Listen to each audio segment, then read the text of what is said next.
Oh yeah, we got volume going. We got that volume going. That's good. Volume and it's going. I got the volume and the volume is going down in the bayou. Down the bayou. Go. Down in the bayou, the volumes are rocking. Can't have ourselves with them gators. Without a good volume going. With the volume with them gators. Or do they got crocodiles? I don't remember what they got in the bayou. You know when them crawfish have finished cooking when their volume is there. I want that to be the start Lord. of the episode.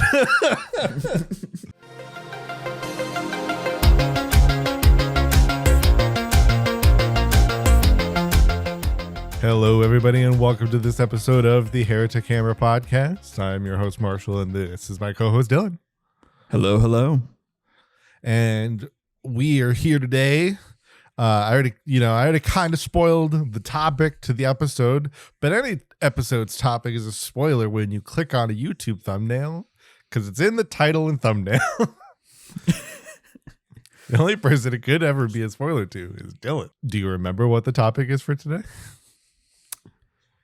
I'm gonna be honest. Not fully. My mind was fully concentrated on Fulgrim over the past week. Okay, well, it's not It was all Fulgrim yet. Fulgrim all the time. Yeah, it's not. We're gonna wait until we kind of get like that rough release window. Sure. So some time there still, but today is some Space Marines, but far less heretical, and in fact, quite not heretical. And that would be that of the Deathwatch. Deathwatch, yes. The Deathwatch. Who watches The Watchmen? Death. You know, the Deathwatch don't in fact watch them. They probably shoot them for being filthy mutants. And very well, as the Watchmen are characters, would be probably some dirty, filthy Xenos sympathizers.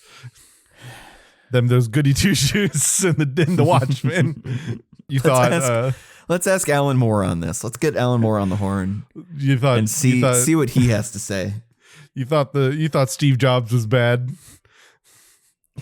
Wait until the Deathwatch get in. What Dr. Manhattan did to Rorschach will pair in comparison to what the Deathwatch will do to Rorschach. Mm-hmm. But no, today is the Deathwatch. They are specifically a special order of Space Marines. Specifically, they are there are a group of veteran Space Marines that are chosen essentially to like amongst a chapter's best and brightest. And you know, this is veterans of any and all chapters, although I think technically there's a specific list, but nothing fully stops you from it. If anything, the only thing that prevents you as a chapter from having someone joining the Deathwatch is that your chapter is just too young. Okay. Which currently there are a good number of. Many of the Primaris born Space Marines in terms of 40k are very young chapters. So they therefore will not really have anybody out there. But that being said, these are specifically also veterans who have been considered to be not only the best at fighting, but the most knowledgeable of fighting Xenos. As their giant fortresses orbit desolate worlds at the edge of the galaxy, keeping a constant vigil over possible Xenos forces. They also have secret bases that are spread throughout the Imperium to provide more convenient launch sites for their crusades. They also include the recovery of and study of alien devices and artifacts. Sometimes it is necessary to use a weapon against the enemy who created it, although this is not taken lightly. The Deathwatch are also constantly vigilant for sabotage or to advise if it is truly safe to use a weapon of Xenos origin. They're most notable for their black armor, though it is not all black. They have a silver left pauldron and gauntlet, which will always maintain. They will always maintain in that symbol and that like emblem when they leave. As far as I know, I don't know if they always keep the pauldron, but it's generally they will always keep at least the gauntlet as silver when they return to their chapter. May I ask a question? Yes. Because I was thinking about this when I was playing Space Marine 2 as well. Yes. So the Deathwatch, are they pretty much exclusively focused on Xenos? Like they're not concerned with like any other factions or anything? Yes, they are realistically exclusively focused on Xenos, as pictured here with the Wojak Gene Stealer cult man. Yes, yes, correct. I saw this and I was like, when I was just like, you could take the bolt gun out of his hand like, and it could just be his finger pointing, and I feel like it would be like. Well, look at the bottom Perfect. left. You see the Gene Stealer that is straight up just Wojak? Yeah. Yeah. He is straight up pointing at the Deathwatch over there and being like, oh my God. But yes, they are exclusively focused on Xenos. They're specifically under the command of the Inquisition's Ordo Xenos as well. But this is also then therefore why they will take veterans who have such knowledge and are so specifically kind of have found themselves so fine-tuned to take care of Xenos. And thus it is looked at as a great honor generally to join the Deathwatch. And you would see that referenced in Space Marine 2, where when he initially tells them, that he was in the Deathwatch, kind of before he says that he was a Black Shield, which we'll talk about, they were like, they saw that and they're like, oh shit, he was in the Deathwatch. Like, this guy's like, he's worth our respect, like, he's like, it's a great honor. So it is looked at very positively to go to the Deathwatch, despite that you are, some certain chapters maybe have some issues or misgivings or questions going into it, right? Maybe some don't find themselves worthy. In the great short series, Angels of Death, which is unfortunately only on Warhammer Plus, but we all have our ways. When when the character that goes to the Deathwatch, like when we see it in a flashback before he goes to the Deathwatch, he talks to his chaplain about kind of how he feels like he has concerns because he's starting to feel the signs of the Black Rage. He's felt the red thirst. He started to feel it kind of himself kind of beginning to morph, to morb. Yes. And he's concerned that it's going to kick, it's going to come and it's going to kick in while he's in the Deathwatch. And the Black Rage is such a well-kept secret and they're kind of, always meant to not let people see it. But you're in the Deathwatch, you're not safe with your brothers, your closest brothers, right? You're just out there with your cousins, and they don't know your issues. So that's it's a real issue for them, but they obviously still will do it and find the honor in it, right? So that's like the catch with it. Okay. But the finding of the Deathwatch began in the 32nd millennium. The seeds of the Deathwatch were first shown during the War of the Beast, which is a whole episode. Like, if we want to talk about the War of the Beast, it's worth a whole episode. Oh my God. It's so pivotal to early 40k stuff. But for some background to it, it was a time when a mighty war boss known as the Beast nearly destroyed the Imperium, took his whole gang of orcs and wad all the way onto Terra. And this is only made in, you look at the year, like this is pretty shortly after the Horus Heresy, all things considered, right? Okay.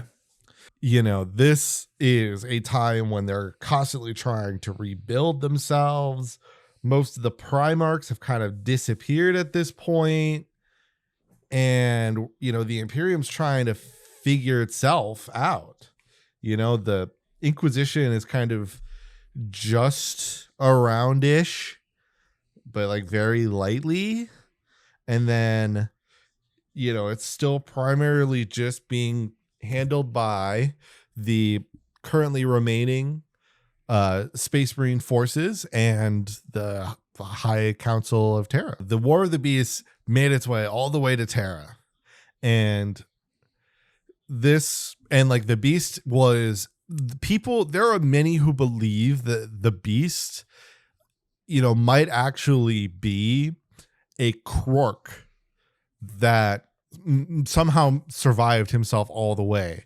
But part of it is also that there has been many showings that just if an orc grows big enough, that it will get smart enough, right? Which is partly maybe why the Quarks got dumbed down so much to the orcs, is that they maybe repopulated and then never lived or fought long enough to truly become Quark-sized again. But so the Beast was very intelligent.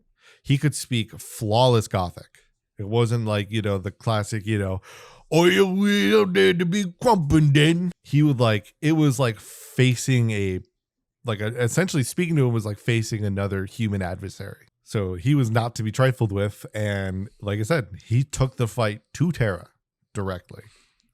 And he used that eloquence to negotiate a peaceful ceasefire, right, between the orcs and the Imperium, right? That's what happened, right? Absolutely not. So This war started partly because when Horus had taken over a planet called Ulanor from the orcs during the Crusade, this was a large scale assault that inevitably is partly the reason that Horus became the War Master at that point in time. And it was also here then that the Beast showed up. He kind of vowed revenge for the previous war boss in a way, and just blitzkrieged his way all the way down through Terra from Ulanor. And actually then those first Deathwatch recruits were in fact survivors, were from that initial, the assault of the Beast, not obviously the Great Crusade one. And this initiative was held up by Lord Commander of the Imperium and Chapter Master of the Imperial Fists, Corland, because he realized that small kill teams of Astartes were going to be required to eliminate the Beast and his strategic assets. He actually tried to make it onto the ship. And this ended up being pretty dang successful. They were able to help, push forward into getting rid of more and more orc leaders, and eventually obviously push back, get the Beast killed, and the Imperium survives. So inevitably then the reason that this gets to the Inquisition is because the High Lords of Terra get kind of iffy, that it's like, you're setting up a lot of Space Marines there and some weird configurations. What you got going on there, buddy? And so he's like, okay, we'll appease you and your suspicions. I'll hand them over to the Ordo Xenos, and they can essentially command and deal with them. So these are Space Marines under normal, non-transhuman control, That appease you, and it did. So we have the Deathwatch as they are now. And they are obviously by working in such small groups and groups of often varied, kind of levels and types of warriors. You can see even in this image here, you've got one with a heavy gunner, two different Terminators, one who's rocking that sword and pistol combo, and then two more standard Marines in the back. And you can find different variations as they go through as well. Mm-hmm. But the The first style of their tactics is called the Aquila tactics. These are their general versatile tactics. These are then used when the exact nature of an enemy force is unknown, either because they just haven't been able to get enough info on their opponent, or because this is a new Xenos that we just haven't even seen in general at this point, right?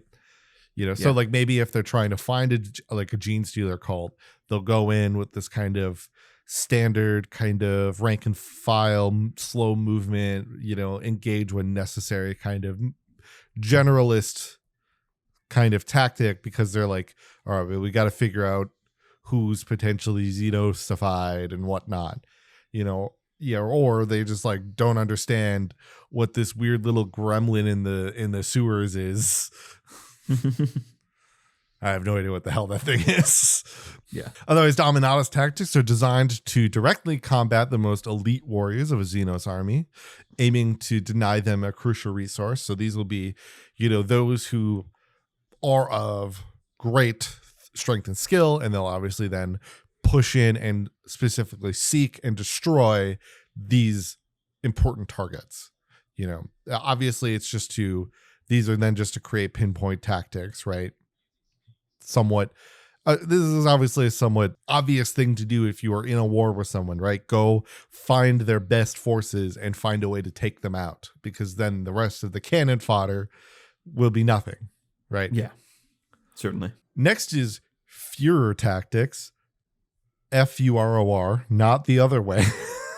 Okay, I was gonna ask. And this involves just we're trying to be on the nose, not up it.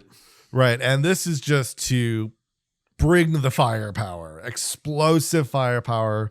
And this is kind of horde tactics, right? This is to concentrate on these like tightly packed hordes, just build up against the horde to slow it down by almost making them have to like climb over the bodies of their own dead. And this was in fact developed by what was called Squad Viridium during the War of the Beast to combat hordes of orcs. Interesting. But then have obviously now been used vastly against the Tyranids. This likely then would have been the tactics thought process used by Titus's Deathwatch crew at the beginning of Space Marine 2, had they not all gotten curb blasted out of the sky. And obviously then any form of tactics went out the window at that point. And then we have Malleus tactics.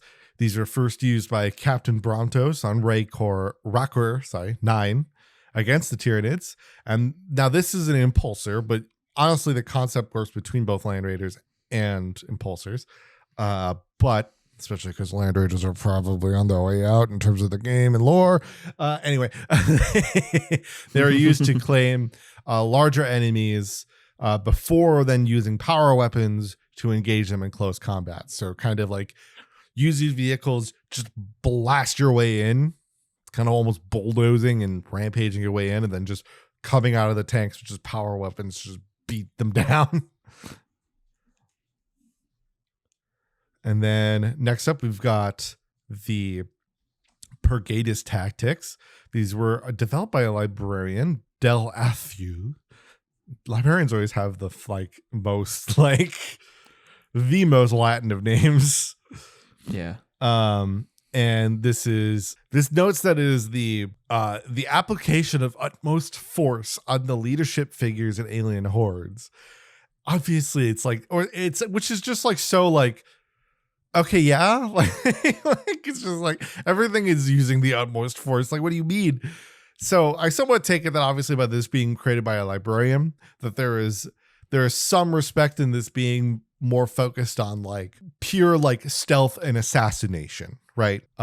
You obviously maybe will like blitzkrieg your way into like a castle chamber or something wherever their leader might be. Or if it's like looking for a hive tyrant, just like blitz, or just like crash bombing your way into it or something like that. But I imagine this is meant to be like a bit of like a stealth and like specifically like patiently locate and then go ham in on leader. Instead of it just being like key strategists like it was with Dominatus, this is specifically find the number one person, which is useful for a war boss and like against an orc, because when you get rid of the war boss, pretty much the orcs just go away. They scatter. Yeah, they just go wherever, and they kind of stop fighting because they inevitably have to find a new war boss. And what will often happen then is they'll fight with each other for a good long time, and then maybe, if anything, you can kind of just like weed them out or weed them through as they fight each other. So this was where that specifically definitely come in. Otherwise, there's Venator Tactics, which was obvious, as it should have been, created by Akon of the White Scars, so not Akon. Yeah, well, because the chapter masters of pretty much of the White Scars are like will always be labeled as a con. So like Jagadon, but like right now for example, currently the White Scars are led by Corsaro Khan, and so this was created by Jagen Khan, and this was then created to deal with the witch cults. So how do you deal with fast moving Drukhari witch cults? Bikes. So other bikes and other fast moving units engage with long running battles, just firing down, and then obviously utilizing heavier than units to hold at a particular location, right? Kind of like doing that thing to like encircle your foe and like guide, almost like herd them like sheep into a spot where you have a bunch of like big stationary cannons just waiting for them, Yeah.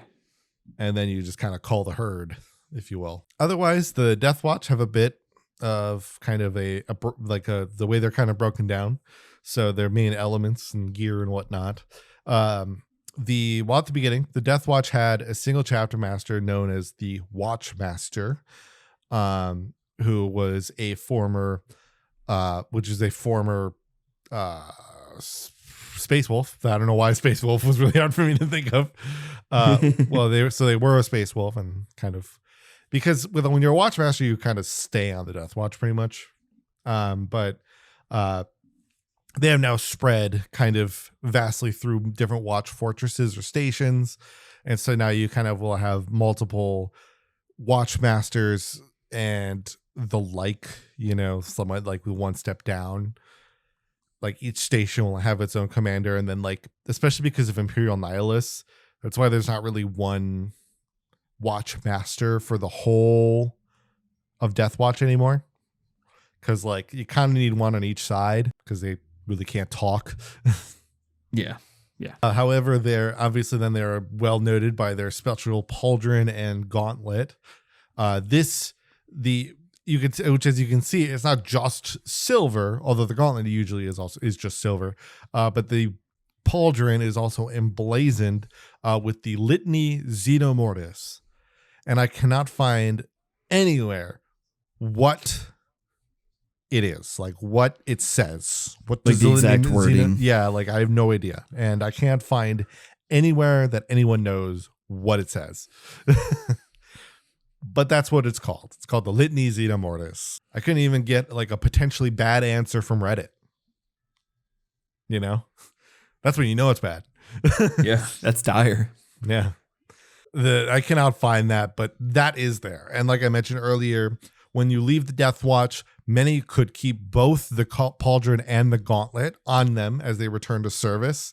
So they will put the rest of their colors back on to their uniform, their armor, but they will keep that as their signifier that they were on the Deathwatch. So for Titus, for example, he was somewhat, and it was partly because of the game, obviously, but like he was somewhat a rarity where his only thing was his chain. But usually they will keep the gauntlet or the pauldron. Otherwise, when they are in the Deathwatch, you also see that they always have their right pauldron is still that of their chapter. They're always, while they will be mostly blacked out, on their armor, they will never, they're not going to sully their past by, covering up their whole lineage, unless they're Black Shield, but we'll talk about that. But otherwise, Deathwatch members have access to kind of a range of specialist equipment.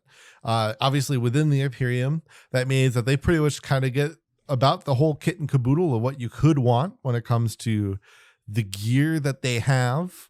And thus also being these kill teams, as we kind of noted earlier, they have the benefit of being able to then have a very diverse grouping. You know, you don't have to be worried about being like, you are an assault marine squad, so you guys only have bolt guns and maybe are led by one leader, you know, by a lieutenant with a bolt pistol and, you know, chainsword or something. And that's the only kind of weapon diversity you get, kind of thing. You know, or you're an Infernus group, so that you only get flamers.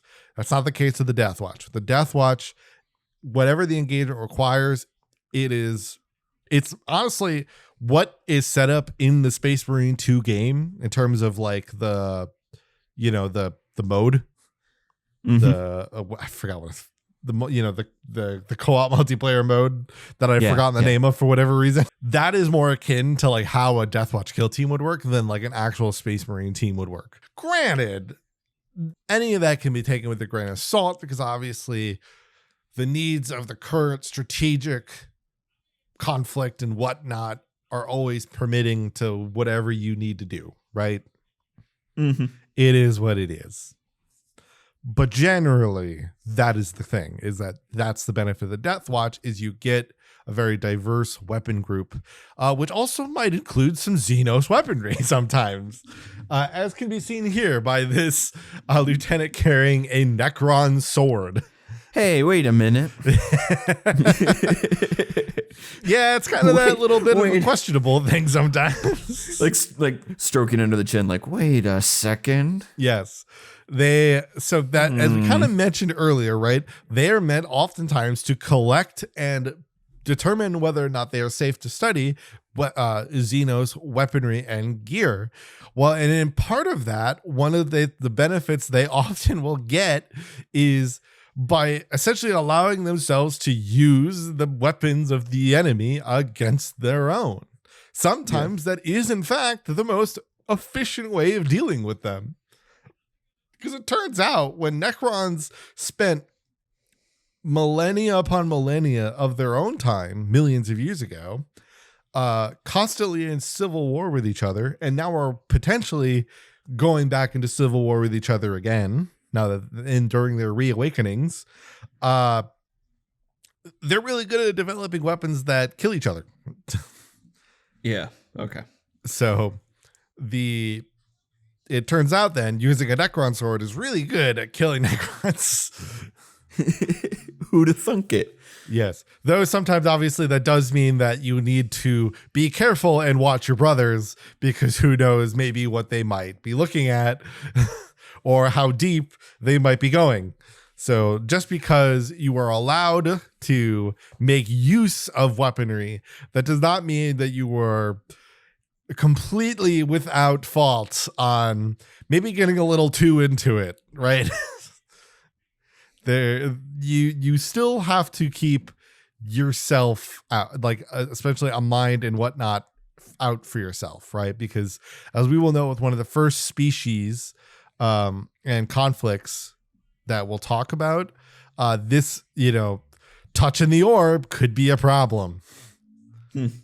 But if it has been determined that it is pretty safe for use, then you will definitely find members of the Deathwatch using such blades, and in some scenarios may actually being able to bring it back to the chapters with them. Very rarely and very uncommonly, but it is technically possible. I would not look at it, though, as a thing to expect if you were joining the Deathwatch. Not a guarantee. No, very much not. However, the Deathwatch also have the exclusive access to the Corvus Black Star, the airborne ships that you see up here. And this is generally the reason that they will get this is small enough to slip through many sensor grids, but its weapon systems are still very highly advanced, so it allows them to kind of move in almost like a stealth bomber, if you will, right? Except in this way, they get to be a transport, so you get to come drop them in and out of battle as well, which is obviously a very good benefit, but thus the Inquisition kind of holds this kind of thing for the Deathwatch on very high regard. These are piloted exclusively by tech Marines, who have almost become one with the machine spirit. When it's in combat, it can switch from being a fast moving fighter to a hovercraft, so it can then deploy them. It is a very advanced ship, and it is possibly could be one of the cooler things about playing the Deathwatch on tabletop if playing flying models wasn't so bad, wasn't such a bad time. Yeah. Because GW makes the rules for them almost impossible to play with. However, for some fun, notable events of the Deathwatch, in M41, they are met by a species called the Hrud, which I learned apparently they seemingly have a somewhat multitude of types of Hrud. There are some that believe that some of the Hrud could be a gateway for the Skaven. But that's kind of I don't know about that kind of thing. However, generally the Hrud look like this. And yeah, they're not pretty creatures. That's not great. Yeah. So originally, regiments of the Mordian Iron Guard, along with the Sons of Medusa, were dispatched. However, both were overcome by Hrud's entropic fields. So these are Xenos that are actually able to manipulate the time of biological and technological things. So if they attack you, it's as they hit you, you age. Interesting. Wow. Yeah, they're very strange.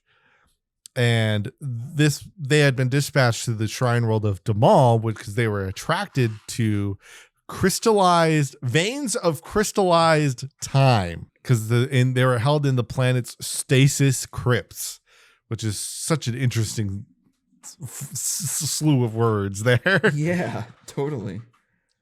So then two Deathwatch watch companies from Keep Extremis attacked the Hrud and were led into battle by 8 Deathwatch dreadnoughts. And there was the ancients of these Deathwatch dreadnoughts, which, yes, there are dreadnoughts that will go into the Deathwatch. It's not always exactly clear on exactly how and when they get there. As far as I know, though, it's pretty much that you became a dreadnought inside of the Deathwatch, right? I'm sure there's a scenario that an Inquisitor would be like, "Hey, I need that Deathwatch, or I need that dreadnought," But I think that would be very rare and very unlikely, because obviously the dreadnoughts are looked at as these advising ancients, right? So yeah. But yeah, so it was these dreadnoughts that led the final strike upon the Hrud's world of Warren, and in fighting them, endured the accelerating aging effects of their fields long enough to kill their leaders and collapse the tunnels. However, all 8 dreadnoughts were killed in the process and were recovered rusted, with their biological remains inside having been reduced to nothing but dust. Great. Yeah, but you know what? They beat him. That's what matters. It was a sacrifice worth having. Hey, win's a win. You take the win, you go home. And what I do love about, because obviously when you get into 40k, some of your thought might be in that realm of we just, erased all these beings, we've committed mass alien genocide, and there's many things to say about it. And then you look at the Hrud and you realize that's right. Not all aliens are sexy elves. And some of them do in fact just exist to kill you. Yeah. And it's actually, in fact, that Xenos are actually to blame for the fall of the Emperor's children in not a small manner of speaking. Oh, great. Yeah. So, sometimes it was a thing, But that being said, another fun, or I shouldn't say fun, but another interesting engagement, which we'll kind of have a related matter to soon, was on the planet of Astragala. A host of Yannari would later come to Astragala's aid, because this is later when essentially the Imperium and the Yannari have a truce. However, they then came under attack by Deathwatch Company from Fort Pikeman, who had also came to aid them because they heard the distress signal, and because they were unaware of the alliance between the Imperium and the Yannari, and obviously then would refuse to listen to them saying, "Hey, yo, we got a truce. What? Whoa, same sides. Mm-hmm. They were like, and this is because it was in the Dark Imperium, so it's kind of a whole thing, obviously. It's not super their fault, but kind of also is, right? And so neither, because they just like pushed on them because they're like, oh, it must be these Xenos that are hurting our people. Neither of them were strong enough to defeat the Chaos forces that were actually attacking Astragala, and the planet fell to them. Whoops. Great. Somebody probably told that watch company, and that they're like, you idiots, what did you do? And then that watch commander was just like, nothing. Edo. Hands on the head.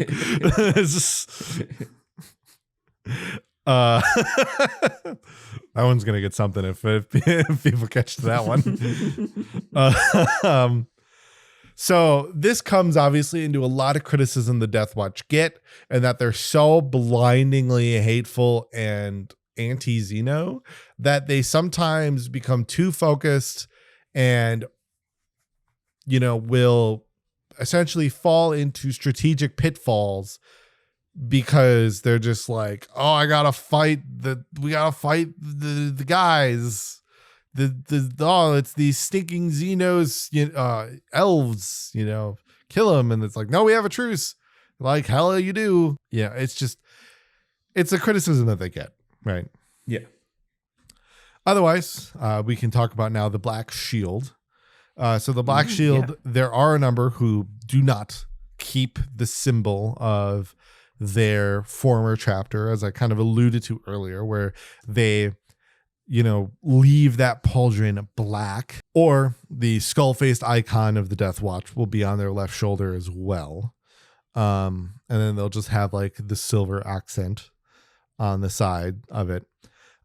So this will still essentially denote their allegiance to the Chamber Militant. However, the main reason that this practice exists is it actually mainly started because so that Space Marines that lost their chapter, whether it be that they have severed themselves from a Brotherhood of Astartes that maybe that betrayed the Imperium, or like fell to chaos or something, or they just don't exist anymore. They're literally one of the last standing members of the chapter.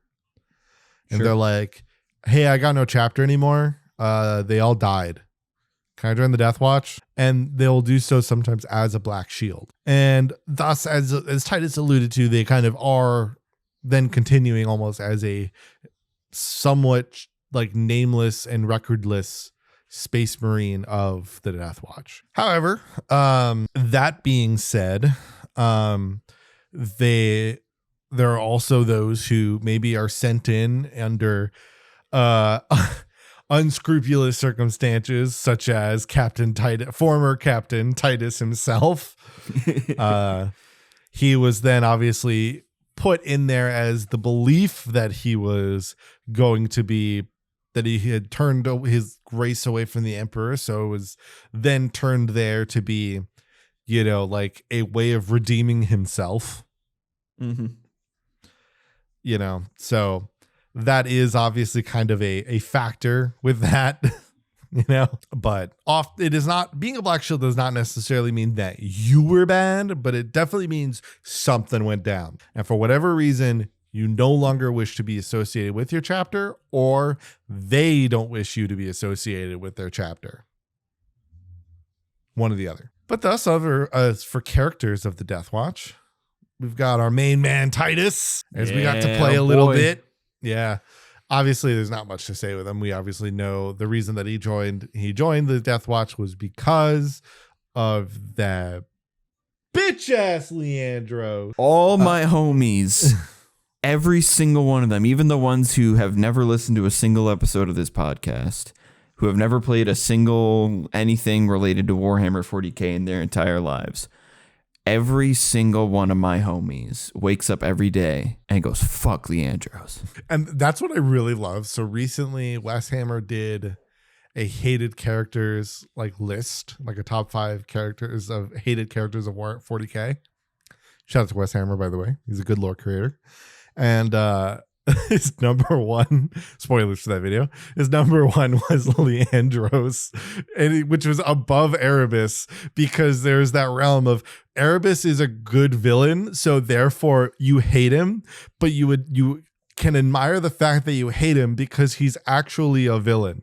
He's just, he's the bad guy. Yeah. It's not like the villain where it's just like, oh, he is so, but this is such a redeemable thing. It's just no, he's just a piece of shit.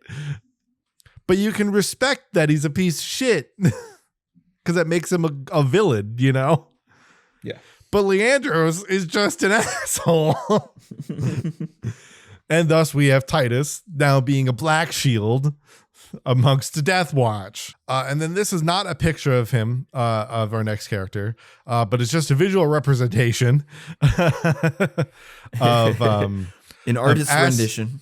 Yeah, of Asker Warfist. This is just a Space Wolf Deathwatch. So I just I felt like, because he was kind of in Terminator order, I felt like that might be fitting for maybe what Asker Warfist was wearing.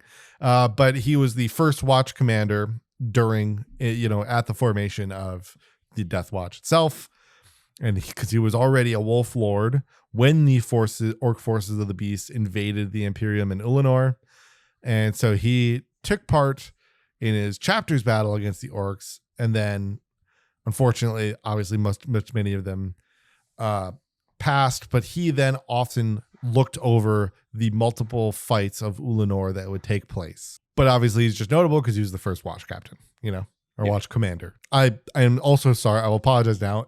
If I have screwed up somebody being watch commander or captain in terms of how I reference them, it's easy to forget. I'm sorry. It happens. Commander is first and then it's captain after that. But again, it's, yeah. Otherwise, one of the most notable Deathwatch leaders and characters is that of Artemis. He is a Space Marine originally of the Mortifactor Space Marine chapter.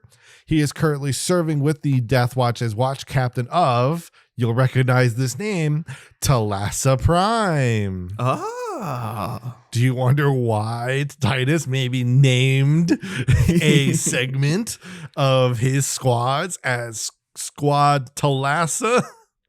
There you go. Yeah. So he has a couple of notable things here. So his Deathwatch destroyed a Xenos called the Canib, a 10-limbed Old Ones race. So they were relatively, they had some psychic capacity to them.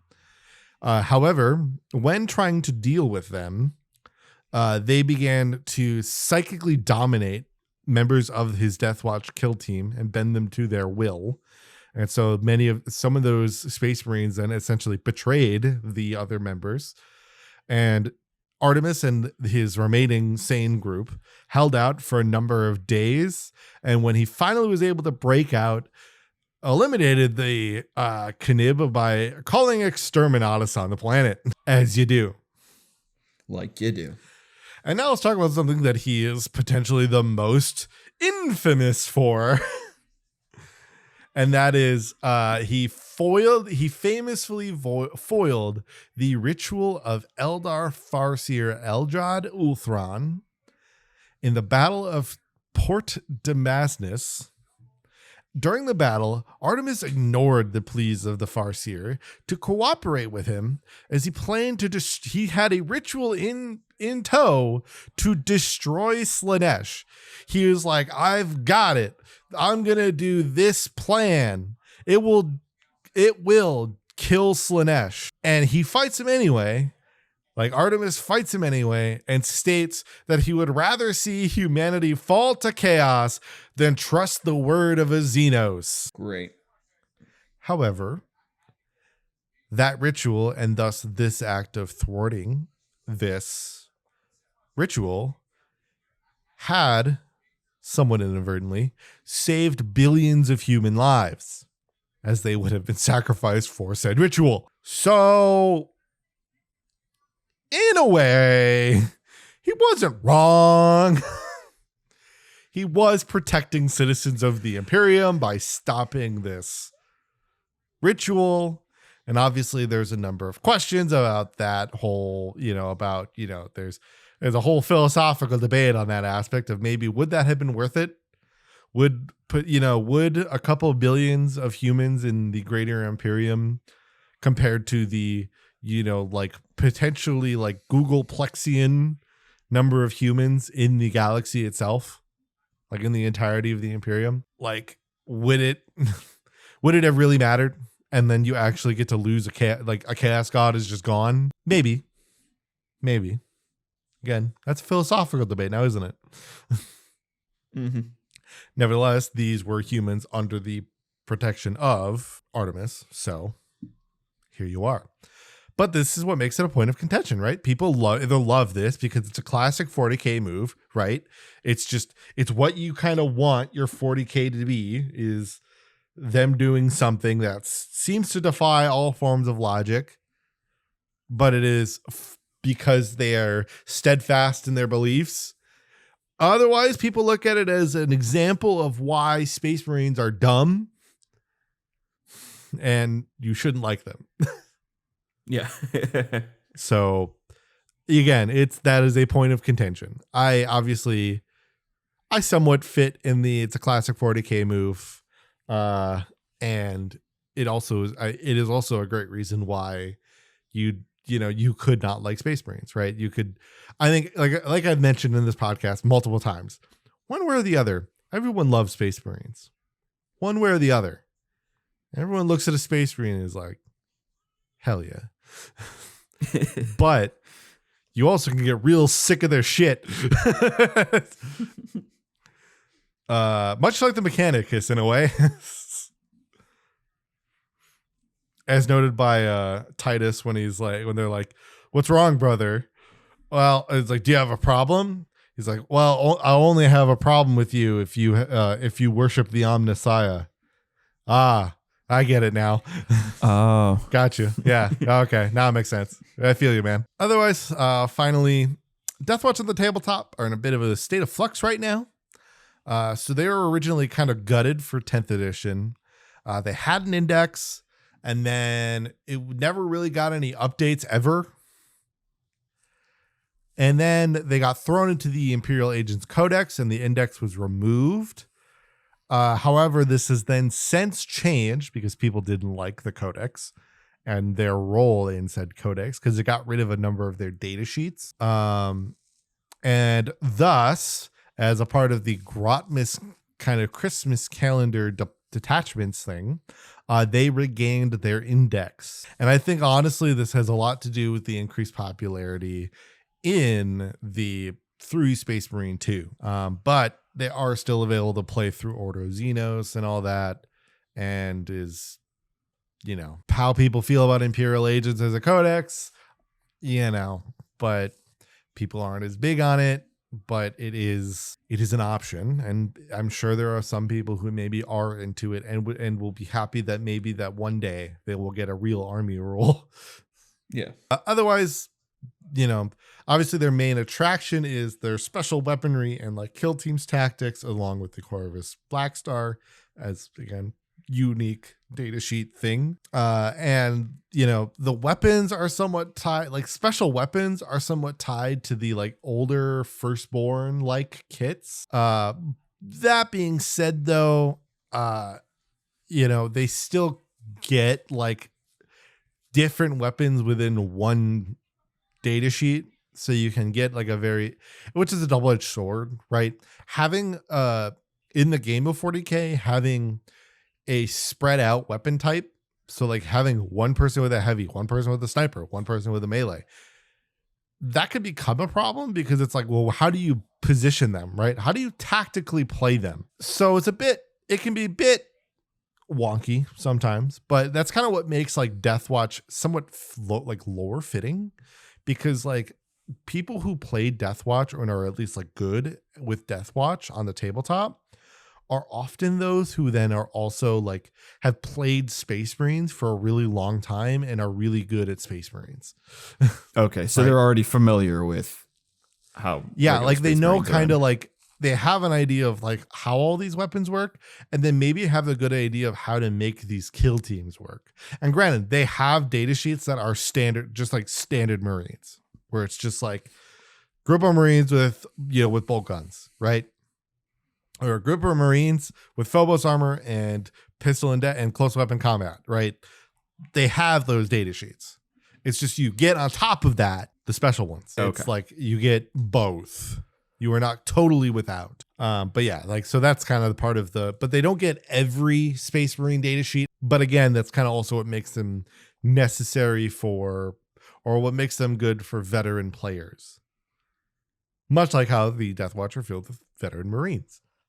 So, but yeah, any questions on the Deathwatch themselves? Not really. That was really thorough, and they're really cool. Yeah, I actually really do. It is funny. I don't know, just like the concept of like what the Deathwatch do, and like them kind of get their like special stuff and all that. Like, it does actually really kind of make me like them a lot. You just get like. It's like, oh, cool. I can have I think though, what they work so well in is kill team, like thematically and then gameplay wise too. Yeah. Like they're like, cause they're like perfectly designed. I mean, they're literally called Deathwatch kill teams, like, yeah, it's just a really good fit.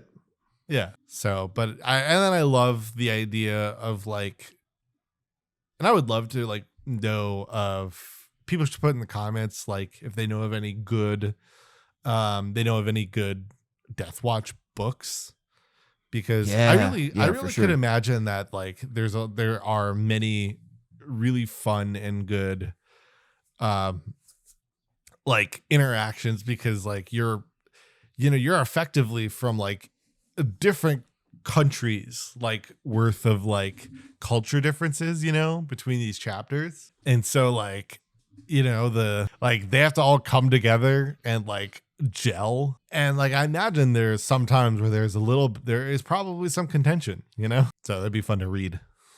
Yeah, definitely. I do love on the oppressor like Gravis armor how like for their big gauntlet, because they still have to paint that gauntlet silver, how it just like bulges out.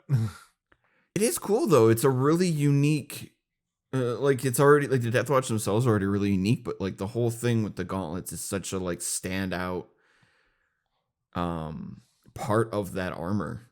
Like it's as recognizable as like the black paint scheme is overall for like this is Deathwatch. I kind of like that they're like that they get like the capacity where it's like they just hyper focus on Xenos, so it's like you don't necessarily have to worry about like, or like they're not, because they're not facing chaos. They're not like, if it's like, oh, we're getting help from the Deathwatch, it's like, okay, cool, we're getting help from the Deathwatch. Mm-hmm. Like it's not like Grey Knights where it's like, hey, what are these Grey Space Marines? I don't know. Uh-oh, they're pointing their guns at us now that we've won. Wait a minute. Yeah, wait a minute. Oh no. But then, yeah, like obviously it leads to probably interesting engagements and all that. And the reason I brought up the HUD, I wanted to bring that up, is because obviously is like in 40k, like all of the stories and like and a lot of our attention are going to go to Xenos that are like, the Tyranids and, like the Tau, but there are still a great many Xenos remaining in this galaxy. Oh yeah, absolutely.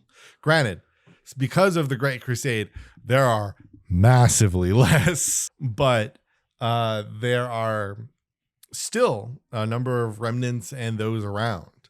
And I mean, inherently, no matter what, really, realistically, one way or the other, the Necrons are never going to not be a threat. I don't really see them ever being willing or wanting to create some form of truce. The only one maybe would be Zarek, but I just don't really see him doing that. Like, and that's the thing, right? Like, I love currently that the like Eldar and the Imperium have like a form of truce. And the reason I like that is not because I want like all the happiness and all that, but because it shows it, because it can lead to the betrayal. Yeah. Who is going to turn on who? Because absolutely the Eldar will absolutely turn on the Imperium if it beseats them. They're not. The Eldar are like, you know, they try to be like, you know, smart and like, you know, work and like ways to try to keep themselves safe, because they kind of just see themselves, you know, as a dying race. But like, hey, if they find something that can lead them to their own prosperity, like if finding that last crone sword means that like they'll have to like kill and erase like the humans that are with them, or, you know, like if it's like a thing where it's like, you know, like if you take this blade, you like all of humans, like every human will be Thanos. Yeah. They'd pick that up in a fucking second. And maybe I could be proven wrong. Maybe your brain would be willing to, but I don't really think so. I think they would straight up just pick up that sword. Mm-hmm. And you know, and so one way or the other, you know, like the Deathwatch has a function, and especially with the current onslaught of Tyranids, that has never been more true. But otherwise, yeah. You have any strong feelings on the Deathwatch? I mean, this is an interesting one because it was one of the ones when we were kind of talking about, you know, what are the topics, like what are things that we haven't covered yet that we want to cover, and I brought up the Deathwatch as one of the things that I was interested in. And I was already interested in them before we even started talking about them. But there was a lot of mystique for me because I wasn't super familiar with them outside of Space Marine 2. And now that's been filled in a little bit more. And I think my takeaway honestly is like, no, they're still really cool. They're still really interesting. And it still kind of feels like there is this like mysteriousness to them. Like even with everything that we do know about the Deathwatch, I don't know how to describe it, but it's this feeling of, it's kind of similar to the Grey Knights, where it's this feeling of like, yes, they technically, you know, operate under the Imperium and they operate under, you know, they're not total free agents, but there's this weird sense of like at any time, if they really wanted to, they could become just like complete free agents. They've got this like ticking time bomb feel to them that's like really interesting to me. Yeah, I mean, that's kind of the funny thing is, and it's like, you know, when their time comes, which is varied, you know, it could just be one mission, or it could be, you know, like in Titus's case, multiple 100 years. Mm-hmm. You know, they could return. They could be returned to their chapter and service at any time. But like, you know, like one way or the other, these are veterans who have proven their loyalty and commitment, you know, to the Imperium and, you know, to fighting Xenos. Oh, mm-hmm. Shoot. That is one thing I forgot to mention is, and I'll probably get kicked on for people who like are like, you didn't mention this. There's still time. So when they join, they get put into the Deathwatch. They are like, you know, like every Space Marine, when they become a Space Marine, you know, they are almost like hypno-indoctrinized to the Imperium and the chapter and everything. But like when you join the Deathwatch, you like get it again, except essentially they plant in your brain the like tactics and information on like every Xenos species that the Imperium knows of. Like, it's just like, okay, you're getting into the Deathwatch. Here's 20 terabytes of information downloaded to your brain chip. Interesting. Which is a big thing, or it's like a big thing to note. Like, it's not just experience as to why Titus knows so much about the Tyranids in Space Marine 2, right? You know, like, I mean, he was a captain, right? So he like knows about Xenos aplenty, right? Mm-hmm. But like part of the reason that he like for example, that he knows that there's only ever one lictor at a time, you know, the reason he knows, like, that's like a pretty obscure info thing about the Tyranids. Like, you have to have somehow like known of or done a bunch of research to figure that out in lore about the Tyranids. But like Titus just knows it, and that's because he was in the Deathwatch. That stuff doesn't leave you when you leave the Deathwatch. Yeah, they don't like suck they don't like suck the information out of your brain. So yeah, like that's the that is, I forgot that, and that's this is like a pretty important aspect to them. But yeah, other than that, I think that's it. That's it for this episode. Cool.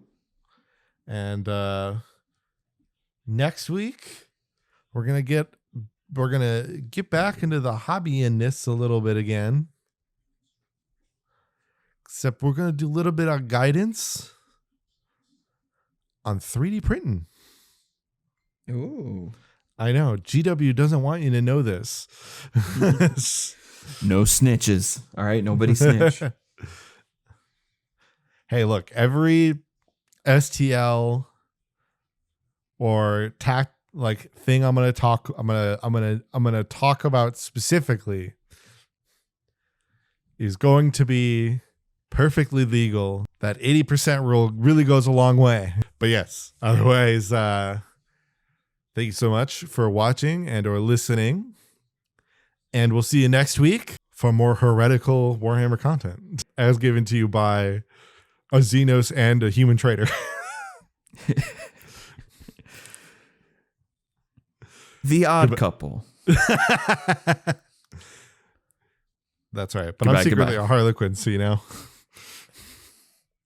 Secretly? With that outfit? Hang on now. Well, I'm dressed as a Farseer. Or no, I'm dressed as a Warlock. Sorry. Yes. Well, technically, I'm dressed as a Corsair. I intended it to be a Warlock. But then my mask doesn't cover my face, you know? It's just there. Otherwise, see you next week. Goodbye.